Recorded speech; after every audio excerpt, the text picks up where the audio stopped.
Udah free. Deh.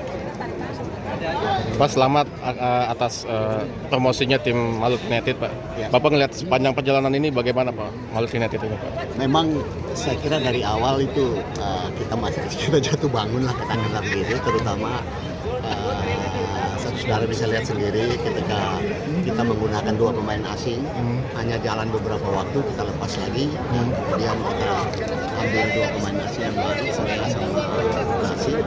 Kemudian juga beberapa pemain lokal Indonesia kita rekrut baru juga, Frits Butuan, Wawan, dan beberapa pemain yang lain. Akhirnya perjalanan kita sudah mulai ada bagus. Nah, kemudian kita bertanding terus karena persoalannya kita satu kendala, kita tidak punya supporter lah katakan lebih itu awal-awalnya. Kita pindah-pindah ini stadion karena kita masih menggunakan renovasi stadion kita di Ternate. Nah, dalam perjalanan itu ya sudah pada puncaknya kita bisa masuk semifinal.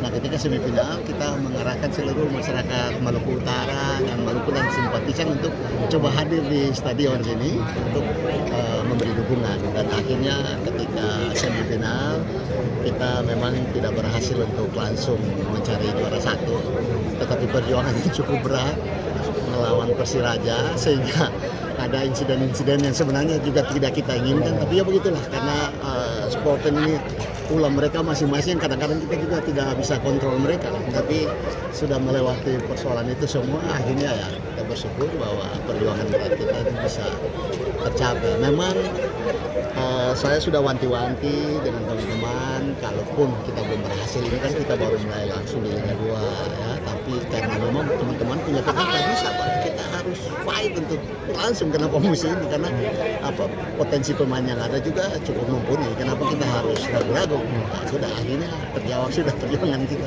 hari Pak, ini. mengenai stadion, Pak, tadi disinggung stadion. Ya. Tahun depan apakah sudah jadi apa bagaimana, Pak, pindah-pindah? Kita kan ada 2 stadion yang kita. Yang pertama adalah renovasi stadion di Ternate dan itu sementara berjalan. Kita target itu Agustus kita sudah bisa gunakan nanti. Sekarang rumput sementara dibenahi, bangunan stadionnya juga kita memang area stadion itu mungkin kapasitasnya sekitar 99.000, tapi lumayan lah bisa kita pakai. Kemudian yang kedua kita juga sudah peletakan batu pertama untuk pembangunan stadion di ibu kota Provinsi Maluku di daerah Sufifi. Itu stadion yang ya mungkin ada di atas 20.000 sampai 30.000 nonton itu di situ. Tadi berarti memastikan musim depan di Ternate, Pak. Musim depan kita Ternate. Sementara kita jalan sudah pasti kita jalan di Ternate. Dan makanya tadi saya bicara dengan teman-teman LIB supaya sementara dalam proses renovasi mereka lakukan supervisi untuk melihat mana-mana yang kurang supaya ketika renovasi selesai sudah sesuai. Langsung oke. Ya. Jangan sampai kita sudah bersusah payah renovasi atau mereka datang nilai ini masih kurang Pak, ini harus begini Pak. Nah, jadi tadi saya cerita-cerita dengan teman-teman LIB, mereka siap support kita. Pak Dirk, sudah ada pemain incaran kah Pak Dirk? Ya? Sudah ada pemain incaran kah untuk Liga 1 musim depan? Ya itu ranah pelatih nanti, kita di pengurus ini hanya support saja nanti mereka, tapi memang sudah pasti. Tadi malahan saya tanya lagi ke LIB, itu kan kita bisa 6 kan, nanti 6 dengan 1 ASEAN, bukan Asia. Kan 6 bisa turun. Ya ini sudah, setelah ini kita mulai berburu pemain sudah. Jadi berapa pemain Liga 1 yang tertarik Pak Dirk? Ya? Adakah pemain Liga 1 yang bikin Malu tertarik? Saya kira bisa juga, ini kan industri ya, kita walaupun industri belum seperti industri sepak bola seperti di negara lain ya Eropa, tapi paling tidak kan ya orang kan pemain ini kan pemainnya namanya profesional, sepanjang dia merasa di sini memberikan lebih baik kepada dia ya bisa saja itu terjadi, dan itu kita sudah lakukan pada saat kita bentuk Liga 2 kan. Ada beberapa pemain Liga 1 yang mau bersedia, oke, masuk. Dan termasuk pemain timnas Pak. Ya, juga pemain timnas. Yang penting asal dianya cocok, oke, ya jalan ya gitu. Sudah adakah nama-namanya Pak Dirk? Maksud saya Untuk apa? untuk musim depan main Liga 1. Incer lah kira-kira musim depan harus ada Belum, ini. saya masih blank soal itu. Nah, itu nanti urusan pelatih lah. Pasti setelah ini baru mereka komunikasikan kira-kira gimana. Pak, untuk pemain Maluku sendiri ada prioritas mungkin Pak kayak rival Astori dan lain-lain mungkin? Ada pasti. Karena nanti kita punya rencana ke depan ini, itu bahkan nanti kita akan membangun akademi, Akademi, ya, memang. karena stadion kita di Soviet kan cukup mumpuni, nanti cukup besar.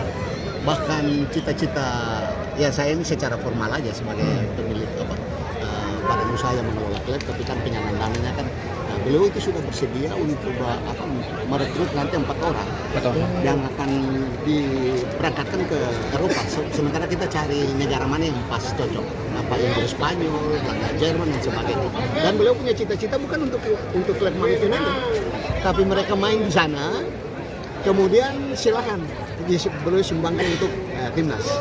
Nah, tidak untuk Maluku United, nanti kita bangun sendiri lagi. Itu cita.